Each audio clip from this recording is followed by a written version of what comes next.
Hoje as crianças podem... Aqui temos um material didático para as crianças irem escrevendo. Está ali no outro estande.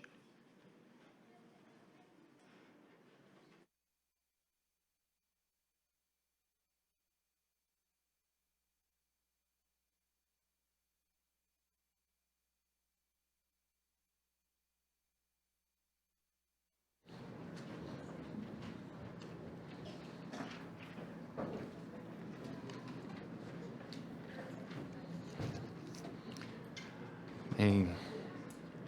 Amém. Bom dia, igreja, bom dia, irmãos. A graça e a paz do nosso Senhor e Salvador Jesus Cristo. Mais uma manhã, gloriosa manhã.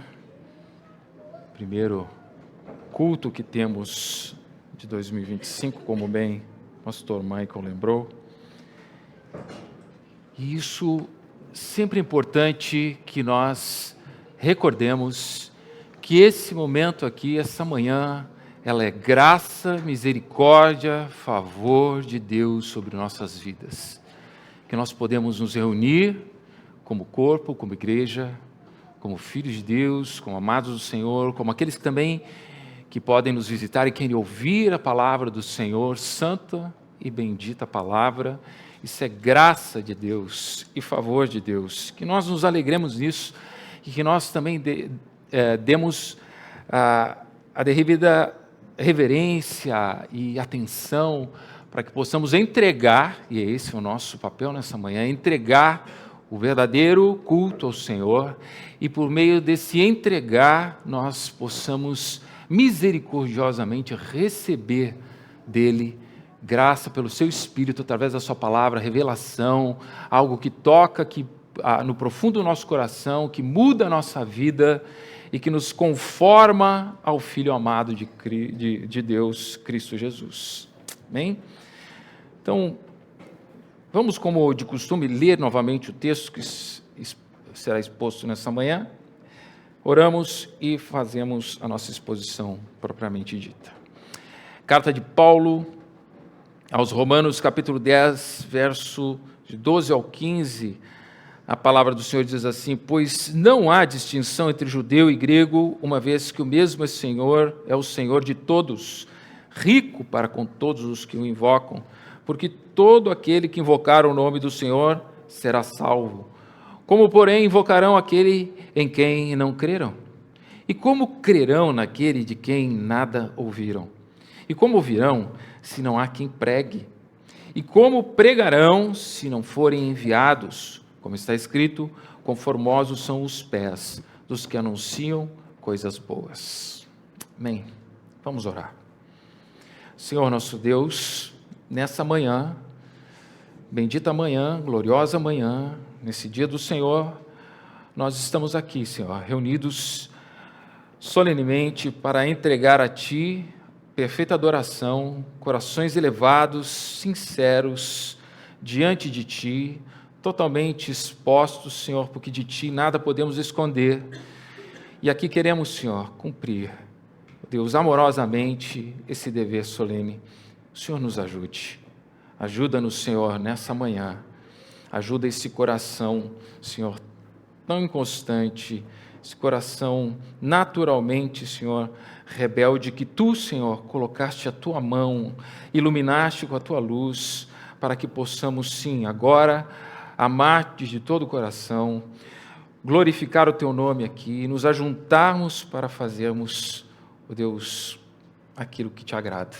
Ajuda-nos nessa manhã, ajuda-nos a entender a Tua palavra, ajuda o pregador aqui, eu, nessa manhã, a expor fielmente a Tua Santa Escritura, Senhor, a Tua revelação ao Teu povo, à Tua igreja, aos Teus filhos, às Tuas ovelhas, que somos nós, e todos aqueles que ouvem, por misericórdia, ó Deus, que ouçam, não por seus próprios corações, mas pelo Teu Santo Espírito, sejam guiados à revelação e entendimento, para que seja palavra de vida e palavra de misericórdia em nossos corações.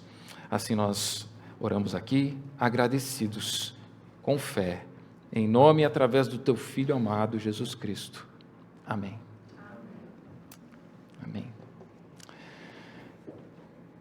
Então, irmãos, damos continuidade então à exposição da carta de Paulo aos Romanos, essa carta tão fantástica, essa palavra de Deus que vem a nós, tão maravilhosa, nos revelando tantas coisas. E eu peço aos irmãos, como tenho pedido aqui, que... Estão me ouvindo bem? Sim? Ok. Eu peço aos irmãos, como tenho pedido, que retomem os escritos, as anotações, revejam os sermões anteriores, andem, caminhem junto nessa carta, se possível, tornem ela um devocional pessoal, em família, não sei, mas que estejamos juntos nessa caminhada, para que não fique algo, talvez, sem toda a vida que possa ter, que possamos extrair muito bem tudo que Deus tem para nós nessa carta e que Ele quer nos comunicar. Então, como de costume, vamos relembrar um pouco do que já vimos. O apóstolo Paulo, ele abriu o capítulo 10, falando em que sua oração e súplica a Deus é que seus compatriotas e irmãos na carne, os israelitas, os judeus, fossem salvos. E ele explicando ali, ainda no verso de 1 a 4 do capítulo 10, que Israel tinha um zelo, mas era um zelo sem entendimento. E esse foi o tema do sermão dessa porção. E que aqui não quer dizer, ou não queria dizer ali, que eles ouviram, mas não entenderam. Não era isso que Paulo está dizendo. Ele diz, não é isso que eu estou dizendo. Eles entenderam, Paulo está dizendo ali, eles entenderam bem, mas recusaram-se a obedecer. Esse é o ponto de Paulo, nessa primeira porção do capítulo 10, do 1 ao 4. E nesses mesmos versos, Paulo nos conta que eles desprezaram deliberadamente a justiça de Deus e estabeleceram a própria justiça deles. Mesmo que toda a Escritura e toda a revelação deixasse bem claro que o fim último da lei, a verdadeira justiça para todo aquele que crê, era Cristo. Então, seguindo nos versos 5 ao 11, que foi o nosso último sermão, Paulo nos ensinou que todos aqueles que quiserem viver pela lei ou qualquer outra coisa que não seja por meio da fé em Cristo, esse terá que viver totalmente por meio dessa lei ou dessa prática. Mas, como todos nós, ou todos aqueles, na verdade, que querem viver assim, não conseguem cumprir toda a lei, ele diz... não fiquem buscando como tendo que subir para buscar a Cristo ou descer para tirá-lo da tumba. A palavra da fé que salva, ela está dentro de nós, dentro de você, e por isso na sua boca e no seu coração. Nós vimos propriamente essa porção do verso 6 ali em diante até o 8, que está na tua boca e no teu coração. Então Paulo nos mostra que existe uma prática necessária, um meio ordinário que Deus usa para confirmar a fé salvífica nestes. Crer com o coração e falar com a boca, professar com a boca a respeito do que está no coração. Porque os que assim fazem, ele explica ali no verso 9, serão salvos. Os que assim fazem serão salvos. Mas nós já vimos, desde o capítulo 9, e aqui é importante relembrar, que essas coisas acontecem após a regeneração de um coração. Lembremos que primeiro Deus tem que mudar o coração de pedra, tirar o coração de pedra, nós vimos em Ezequiel, e colocar um coração de carne. Caso contrário, não é possível que esses venham a crer. Isso é só para nós lembrarmos. Esse coração, esse lugar profundo do ser, da alma, e que só Deus tem acesso. Esse coração que Jeremias 17 nos diz que é enganoso e desesperadamente corrupto. e que, por natureza, não busca a Deus. Naturalmente, o homem natural não busca a Deus. Então, sim, pensando na obra completa da salvação, todos que foram regenerados agora podem crer, sim. E dessa forma, Paulo trouxe os escritos, ou a fala de Moisés, para deixar claro claro ali a justificação pela fé, que a salvação vem por meio da fé, e pela fé somente. Então, sim, agora, o que segue ali, finaliza o verso 11 do capítulo 10, que diz, porquanto, a Escritura diz, todo aquele que nele crê não será confundido. E claro que ele não será confundido, obviamente, esse coração que crê, que foi iluminado, transformado, alcançado, regenerado, ele não pode querer outra coisa senão crer, desejar, buscar o perdão de Deus, que só pode ser e vai ser encontrado em Cristo Jesus, nosso Senhor. A regeneração é o raio de sol que ilumina a casa, que mostra toda a sujeira que nós não víamos, que você não via, mas que ela estava lá. Não tínhamos a capacidade de enxergar, mas agora vemos. É isso. Mostra e clareia a grandeza de Deus e a sua glória, a sua santidade, e mostra a nossa degradação. E nós comparamos então a santidade de Deus e a nossa miséria, e em vendo, esses que vêm se desesperam. E em se desesperando, percebem que precisam urgentemente de salvação. Livramento, resgate, de quem? Ou do quê? Da ira de Deus. Sim, esse perseguidor destes que são contrários à sua vontade. E esse Deus tão glorioso que se revelou diante desse pecador, santo e bendito, então agora, ele demonstrado e claro em nossas vidas e na vida daqueles, então o Evangelho é apresentado. E o Evangelho só é boas novas de salvação para aqueles que precisam de salvação. Só é boas novas de salvação para aqueles que precisam. Ele só é ar para os pulmões daqueles que estão sedentos por ar, aqueles que não têm como respirar. Ele só é o rio em meio a um deserto para aqueles que têm sede. Somente para esses. Para aqueles que acham que não precisam, ele não é. Para quem acha que não precisa de salvação, ele não é. Em João, um exemplo aqui, Cristo e a mulher no poço, no capítulo 4, João capítulo 4, verso 14 a 15, ele diz, aquele, porém, que beber da água que eu lhe der, nunca mais terá sede, pelo contrário, a água que eu lhe der, será nele uma fonte a jorrar para a vida eterna. Disse-lhe a mulher, Senhor, dá-me dessa água, para que eu não mais tenha sede. Dá-me dessa água, é isso que pede o coração regenerado. Dá-me dessa água, dá-me desse pão para comer, porque é por meio dele que eu me alimento e terei forças e viverei. E é assim que o coração regenerado fala, é assim que a alma desesperada suplica. É assim como suspira a corça pelas correntes das águas. Assim, por ti, ó Deus, suspira a minha alma.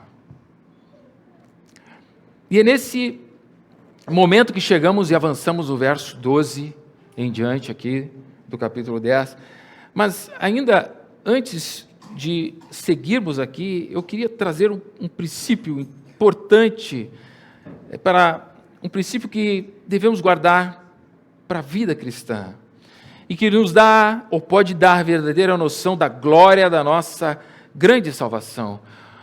O princípio é que toda bênção espiritual recebida de Deus também foi verdadeira para o próprio Jesus. O que eu quero dizer com isso? quero dizer que se possuímos o dom da fé, esse dom pertencia de modo ainda maior, superior ao próprio Senhor Jesus.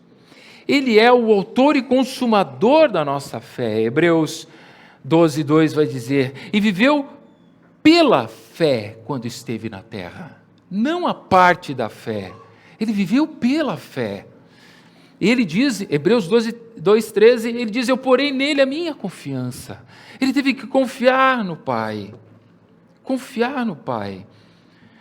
No livro de Mark Jones, intitulado O Conhecimento de Cristo, ele relata que o batista calvinista John C. Philpott descreve, ele diz maravilhosamente as graças de Cristo. Ele diz assim: não há graça ou fruto no Espírito possuídos por seu povo que o Senhor não possuísse sem medida.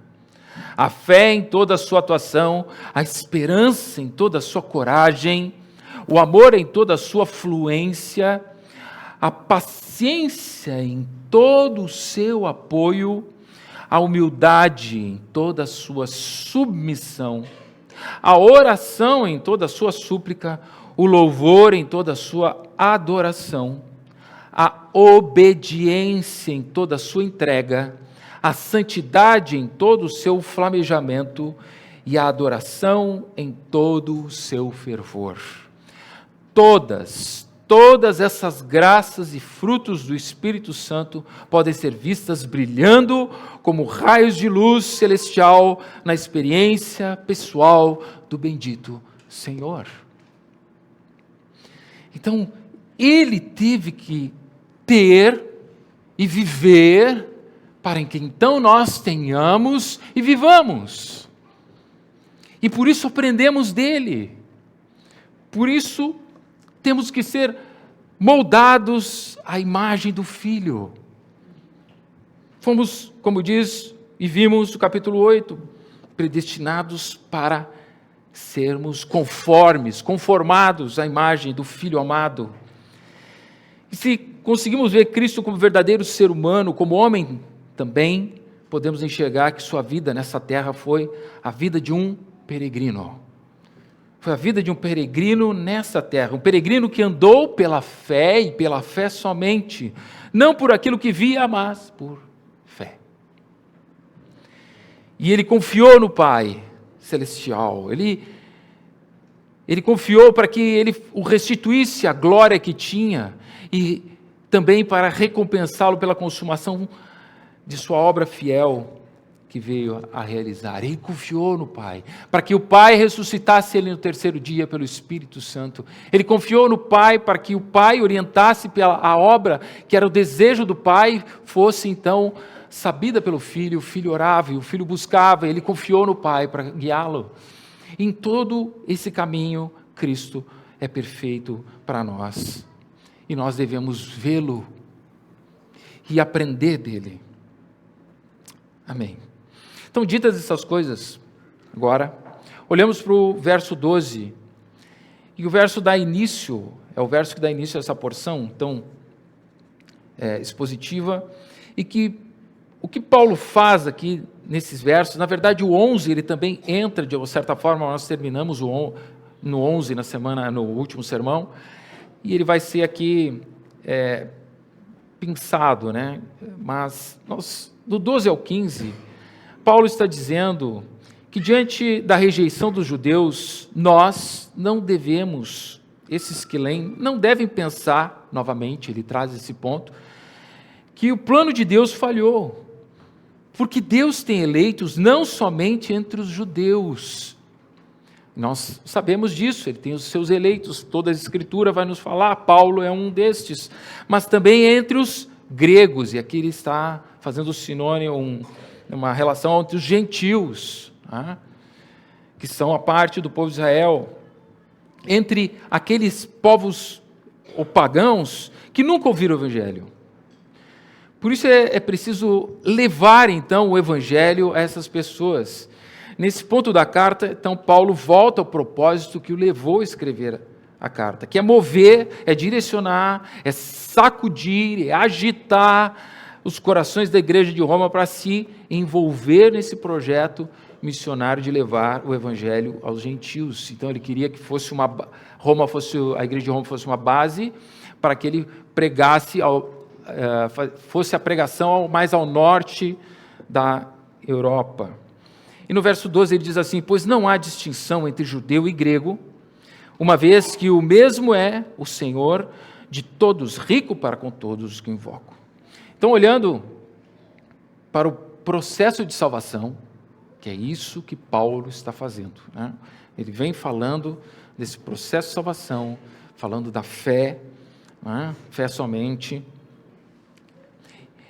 e é o que ele também, no verso 11, diz: todo aquele que nele crê não será confundido. O verso 11 termina falando assim.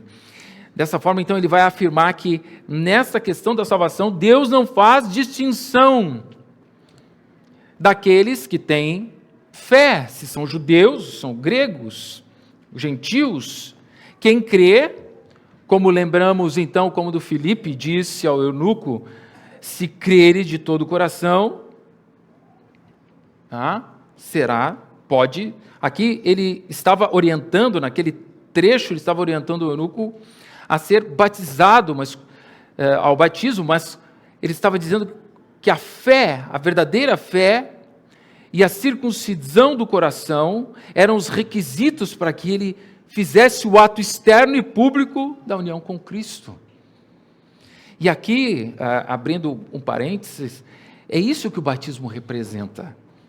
Nossa fé com inteireza de coração, que nos leva a nos unirmos com Cristo em sua morte e também na ressurreição. Por isso o batismo deve ser tão levado tão a sério, porque esse entendimento que acontece aqui dentro, de que estamos nessa união tão gloriosa e sublime, que tem que ser feita com o entendimento. Mas aqui no verso 12, Paulo está dizendo que Deus salva não somente judeus, mas também os gentios, todos quantos creem de todo o coração e confessam com sua boca. E aqui temos que perceber que o verso 12 traz um desdobramento do que Paulo disse anteriormente no verso 10. No verso 10 ele diz assim: porque com o coração se crê para a justiça. E segue então, como vimos no verso 11, que ele diz: todo aquele que crê. Sendo assim, todos os que creem, sejam gregos, sejam judeus, sejam gentios, Deus os acolherá, pois Ele mesmo os chamou, e é Deus sobre todos estes quem Ele chama. Não importa quem sejam, Deus não reterá a salvação deste ou daquele, por ser deste ou daquele povo. Não é essa a prerrogativa. A prerrogativa de Deus está no coração e não na etnia, na genética ou qualquer outra coisa. Deus conheceu, escolheu e predestinou não somente judeus, mas gregos, gentios para a salvação. Esse é o ponto. Então aqui é a clareza de que o evangelho se expande pelo mundo. Aqui no verso 12, quando se diz que Deus proclama a sua palavra a todos, quando ele diz assim: uma vez que o mesmo é Senhor de todos, rico para com todos os que o invocam. Deus proclama então a sua palavra de salvação, e todos os que invocam ou o invocam recebem as riquezas de sua misericórdia e bondade. E aqui, quando ele fala as riquezas, não é só todos os atributos, bênçãos espirituais nos lugares celestiais, como vemos em Efésios capítulo 1, em Cristo Jesus. Sim, também, mas ele recebe aqui a presteza de Deus, o auxílio de Deus. Ele recebe a sua força, recebe o seu poder para perseverar. E aqui, então, a perseverança dos santos. Então você invocou o nome do Senhor com o coração sincero, com inteireza de coração, com o coração circuncidado, então Ele ouvirá. E é por estes, irmãos, é por estes que Deus entrega seu único Filho unigênito, para que todo aquele que nele crê não pereça, então, mas tenha a vida eterna. É por esses que ele entrega e que Cristo se dá. É isso que Paulo vem dizendo. Então, no verso 13, ele vem confirmando isso. E pega as Escrituras, o Antigo Testamento, verso 13, porque todo aquele que invocar o nome do Senhor será salvo. E é com essa certeza que Paulo cita aqui em Joel, capítulo 2, verso 32. Ele cita no verso 3, aqui de Romanos, capítulo 10, ele cita Joel. E Joel diz assim, no começo do verso 32, e acontecerá que todo aquele que invocar o nome do Senhor será salvo. Paulo relaciona esse invocar o nome do Senhor, isso é importante aqui para entendermos o texto. Ele está relacionando isso, esse invocar a Cristo. A Cristo, aqui especificamente a Cristo. Nós vemos na corrência do texto, o exemplo é que se aqueles que se achegam, aquele pecador, aquele que está desesperado, invoca o nome de Jesus, como quem chama por socorro, ele ouvirá. Esse é o ponto aqui de Paulo. Deus, então, esse invocar, como se fosse aquele pecador que diz assim: Deus, eu sei que eu sou um pecador, eu sei que estou perdido, eu sei que eu tenho quebrado a tua lei, eu não espero receber o teu perdão por qualquer coisa que eu faça, mas eu invoco o nome de Jesus como meu Salvador, eu apelo ao que Ele fez na cruz do Calvário. Não me trate segundo o que eu mereço, Senhor, mas segundo aquilo que Ele fez por mim. Eu invoco o nome de Jesus Cristo como sendo o único, suficiente Salvador, a minha esperança neste mundo e além. É isso que ele está dizendo. Esses que invocam, que suplicam, que precisam, desesperados e desesperadamente. E ele está aberto a todos. É o que Paulo está dizendo. Todo aquele que invocar o nome do Senhor será salvo. Então Paulo está citando essa profecia do livro de Joel, e que é bem conhecida, geralmente, né? Ela começa no verso 28, capítulo 2 de Joel, verso 28. E ela começa assim: e acontecerá depois que derramarei o meu espírito sobre toda a carne. Pedro usou resgatou esse mesmo verso em Atos. Ele diz: derramarei o meu espírito sobre toda a carne. Aqui, então, a amplitude agora do Evangelho, né, da salvação de Deus, que não está mais direcionada tão somente a Israel, mas agora por toda a terra, não havendo mais distinção, como ele disse, entre o judeu e o gentil, que é o que ele diz no verso 12 e no verso 13, e termina com 32. Então, acontecerá que todo aquele que invocar o nome do Senhor será salvo. E ainda diz: porque no monte Sião e em Jerusalém estarão os que forem salvos, como o Senhor prometeu, e entre os sobreviventes, lembra-se que nós falamos do resto, do remanescente, dos sobreviventes, entre os sobreviventes, aqueles que o Senhor chamar. Aqueles que o Senhor chamar. Isso Joel, final do verso 32, ali diz. Então, esse é o final da profecia, então, que Paulo pega e coloca aqui esse trecho somente: acontecerá que todo aquele que invocar o nome do Senhor será salvo, relacionando a Cristo. Então, Paulo está ensinando que é assim que acontece. Não há restrições. Verso 11, então: todo aquele que nele crê não será confundido. Verso 13: todo aquele que invocar o nome do Senhor será salvo. E o verso 14 e o 15, então até que esse ponto ele diz: não há distinção, não há restrição, quem invocar será salvo. E aí, no verso 14 a 15, Paulo faz um chamado à pregação. ou as missões para pregar, ou o id. Mais um argumento de Paulo aqui para a necessidade, então, de pregar o Evangelho. Pregar o Evangelho aos gentios. 4 perguntas que ele faz aqui, retóricas, né? Que ele só faz, mas não exige uma resposta, a resposta ela já está implícita. Ele diz, para definir a construção do seu pensamento aqui, para afirmar e afirmando que Deus tem uma forma de fazer com que os seus sejam chamados e venham a Ele. No verso 14, nós vemos ali nitidamente que se não houver fé, ou melhor, se não há fé, não há clamor.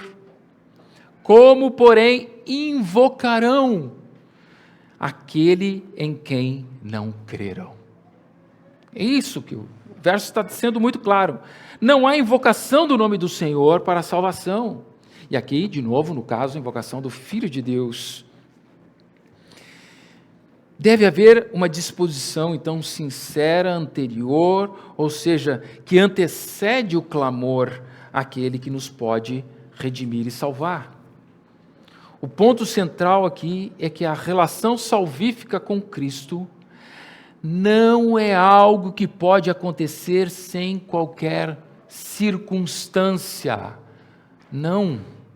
Ela ocorre somente em um contexto criado pela proclamação do Evangelho, por parte daqueles que são comissionados a proclamá-los, enviados.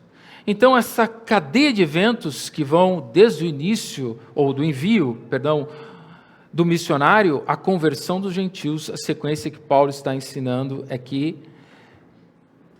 o mensageiro que é enviado, ele deve, então, haver um mensageiro, o testemunho de Cristo ali com ele, aquele é capacitado para testemunhar, para pregar as boas novas. E nesse ponto, irmãos, todos nós temos um comissionamento.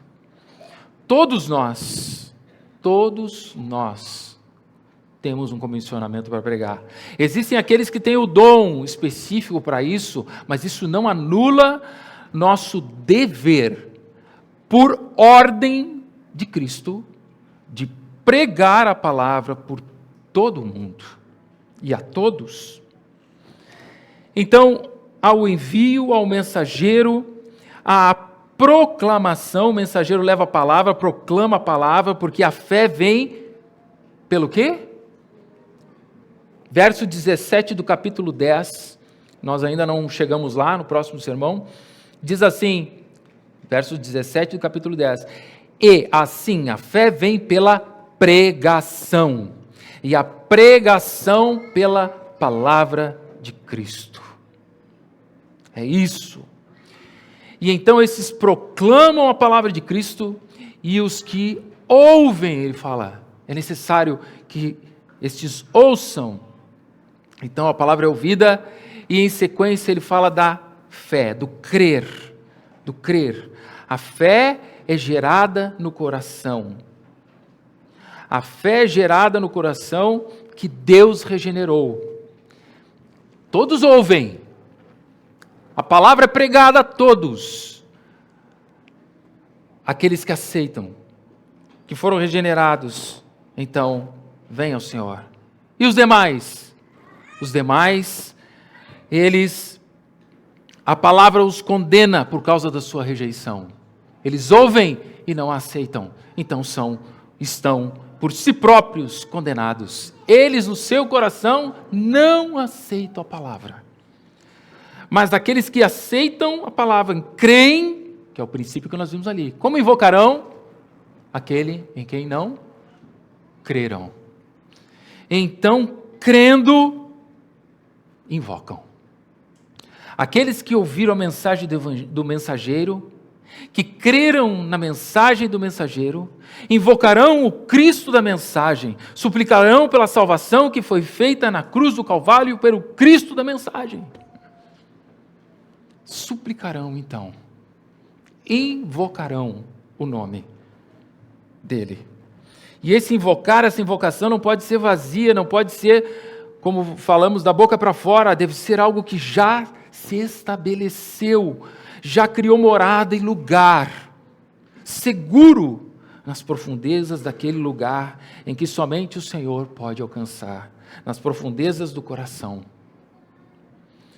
Esse lugar que nós tomamos as nossas decisões. Os gentios invocarão aquele que é, como ele mesmo diz, João, capítulo 14, verso 6, Cristo fala quem ele é: eu sou o caminho, a verdade e a vida. Ninguém vem ao Pai senão por mim. Não tem como invocar o nome do Senhor. Ele precisa invocar, porque é por meio dele que eles alcançarão redenção, misericórdia e salvação. Então Paulo deixa claro nessa cadeia de eventos a relação inseparável entre pregação e salvação. Deus não tem plano B, irmãos. A igreja tem que pregar, e esse é o seu papel, é o nosso papel. É nosso dever, é seu dever, é meu dever, como Cristo ordenou em Mateus 28. É isso. Temos. Frequentemente, nós achamos os meios ordinários de graça, dados por Deus, talvez enfadonhos, pouco arrojados, ou faltos de algo mais. Sempre a mesma coisa, algo básico demais. Mas o apóstolo Paulo está nos dizendo que a palavra pregada e o coração atento, aquele que recebe, são os elementos mais básicos que Deus usa para cumprir a sua vontade, chamar os seus para um chamado que não falhará, para uma vida que jamais perecerá. Ele glorificará seu santo nome com esses dois elementos básicos, palavra pregada e o coração atento. E que exemplo tão glorioso podemos lembrar da conversão, por exemplo, de um homem do nosso tempo, Charles Haddon Spurgeon, uma das ilustrações talvez mais notáveis do poder da palavra de Deus na história da igreja. Spurgeon, aos 15 anos, entrou em uma igreja, pequena igreja, alguns dizem primitiva igreja, pífia, pequena, poucas pessoas. Uma igreja metodista em um domingo para escapar de uma tempestade de neve. E o pregador que regularmente pregava não pôde vir. E estava ausente. E um substituto subiu ao púlpito e pregou a Cristo naquela ocasião. E pregou a Cristo a partir de Isaías 45, 22, que dizia assim: olhai para mim e sede salvos, todos os confins da terra, porque eu sou Deus e não há outro. Nessa palavra foi pregado Cristo. E alguns relatos usam a expressão de que Deus golpeou o coração de Spurgeon e o atraiu de forma salvadora para si.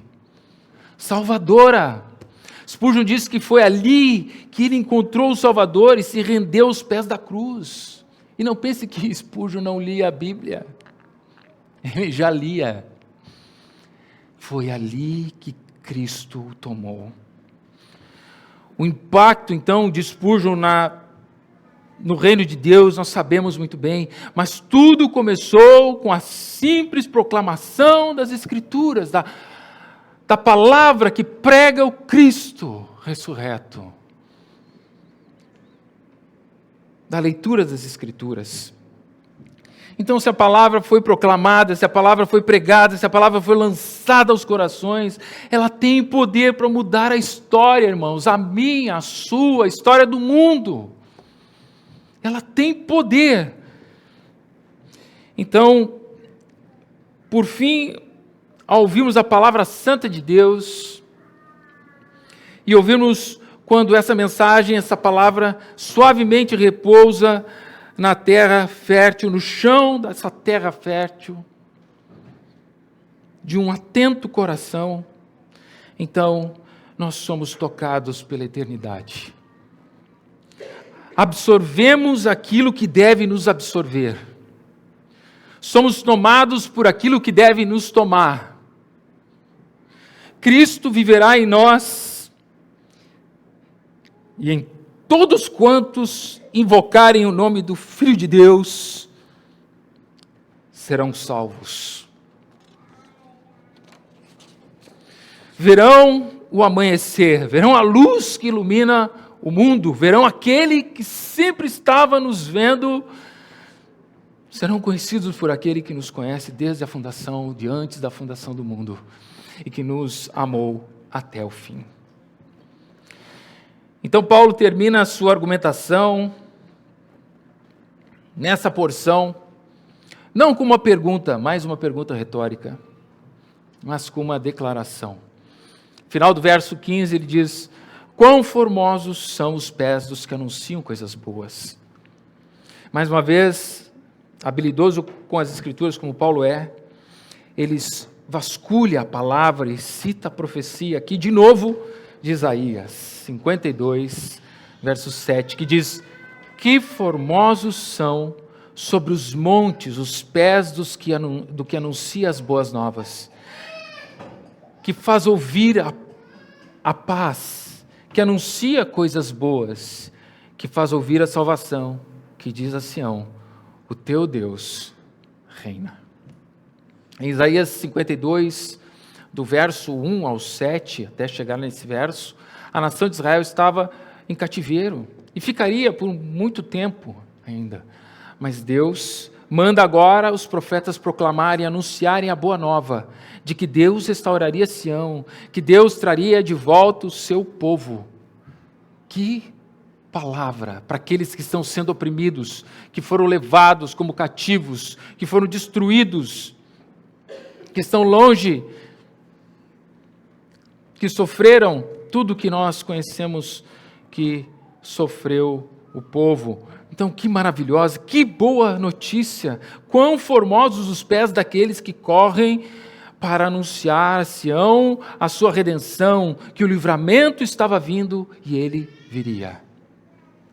E Paulo pega essa passagem de Isaías e aplica aqui para dizer que aqueles que são enviados para pregar o evangelho das boas novas, é isso que Paulo faz, pega essa passagem e aplica aqui, esses são enviados, os pés que caminham com a preciosa semente em suas mãos, são formosos, porque levam a palavra de salvação, o Evangelho de Cristo, até aqueles que estão debaixo de um cativeiro, muito pior do que o cativeiro de Israel. Essa palavra vem com uma salvação para algo muito pior, que é a nossa condição de pecadores afastados de Deus, inimigos dele. Muito pior do que Israel viveu há 600 anos antes de Cristo. Então, irmãos, o que aprendemos com essa palavra de Paulo? O que aprendemos com o apóstolo Paulo nessa porção do capítulo 10, mais propriamente, nessa manhã?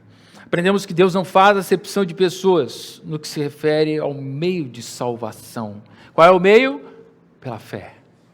Pela fé em Cristo, pela fé no Messias, fé na obra de Cristo, fé, tão somente a fé. Por isso ele diz: todo aquele que crê, todo aquele que invocar o nome do Senhor será salvo. E em segundo lugar, aprendemos que é por meio da pregação da palavra que os que são do Senhor virão até Ele. Virão à fé e invocarão o nome do Senhor. Temos o dever de pregar por amor. O dever por amor. Temos o dever de pregar por compaixão.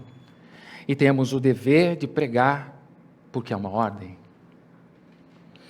E aqui é exatamente por isso, porque O Evangelho agora não tem mais restrições no mundo, ele vai alcançar, como cantamos hoje aqui, todos os povos de língua, povo, nação, todo lugar. Que nós devemos pregar, os escolhidos do Senhor estão em todo lugar esperando o chamamento por meio do Evangelho da salvação, por meio das boas novas de redenção. É imprescindível que preguemos para que os que são do Senhor venham a Ele. E essa porção da carta de Paulo aos Romanos é um chamado, então, à pregação, à proclamação do Evangelho. Se fomos alcançados por Deus por meio do Filho, e se o Pai e o Filho estão em mim, estão em você, você terá compaixão pelos perdidos, por aqueles que estão indo para o inferno, estão condenados pela eternidade. Pregar, irmãos, como vimos novamente, é uma ordem, não é uma opção para aqueles que têm Senhor Jesus como verdadeiro Senhor e um Senhor que manda. Manda. Ele não está pedindo, ele está mandando. E se você recebeu, você pode dar. Sim. Se você recebeu dele, você pode entregar. Você agora é uma testemunha de Cristo para anunciar tão grande salvação. Muitos ouvirão, irmãos, muitos virão, muitos invocarão o nome do Senhor. E se você é um filho de Deus, essa alegria de ver estes vindo, sendo iluminados, sendo trazidos ao corpo, à união, à comunhão dos filhos de Deus, isso tomará o seu coração. E você falará gloriosamente de Cristo, vendo a luz de Cristo brilhar sobre esses. Então abra a boca, irmão, abra a sua boca, pregue o Evangelho, tenha coragem, o tempo é curto, os dias são maus. Porque aqueles que estão em Cristo, essa palavra é um chamado à pregação e também a esperança no Deus que alcança os seus por meio da pregação no tempo. Mas para aqueles que talvez ainda não se renderam ao senhorio de Cristo, ainda não invocaram o nome do Senhor, a palavra é: arrependa-se. Arrependa-se do seu pecado, volte o seu caminho, olhe para a cruz e veja seus pecados cravados nessa cruz. E então, corra para Cristo, invoque o nome do Senhor e será salvo. É isso. Essa é a palavra que Deus, através de Paulo, nos traz nessa manhã. Nós somos comissionados para o Senhor, somos enviados no Ide, Mateus 28, para proclamar as boas novas de tão gloriosa esperança.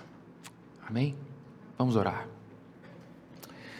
Senhor, nosso Deus, bendito Deus, ouvimos a Tua palavra nessa manhã, Senhor. A Tua palavra que nos dá e dá esperança, ó Deus, na pregação, em que agora o mundo, Senhor, pode ser alcançado, como nós sabemos e temos que ter essa clareza todos os dias. Pode e vai, o Teu poder está ali para chamar os Teus, para lançar o Teu Espírito. E também, Senhor, para inflamar os corações a pregação, a proclamação do Teu Evangelho. Ouvimos a Tua palavra hoje, que nos empurra, que nos impulsiona, que deva fazer assim, nos impulsionar, nos levar, fazermos correr com a preciosa semente que nós temos em mãos, para entregar, para semeá-la, para fazer com que os ouvidos ouçam, para que corações atentos recebam de bom grado, para que a terra fértil, Senhor, receba a boa semente. Também sabemos que aqueles que negarão, Senhor, aqueles estão indo, Senhor, para o inferno. Oh Deus, ajuda-nos, Senhor, dá-nos compaixão para pregar, desesperadamente pregar o Evangelho nesse tempo. Ajuda-nos, fortalece-nos. E cremos que é isso que a Tua palavra veio fazer nessa manhã, fortalecer-nos, encorajar-nos, ó Deus, para que possamos ir e falar e pregar. Que assim seja, para louvor e glória do Teu santo nome.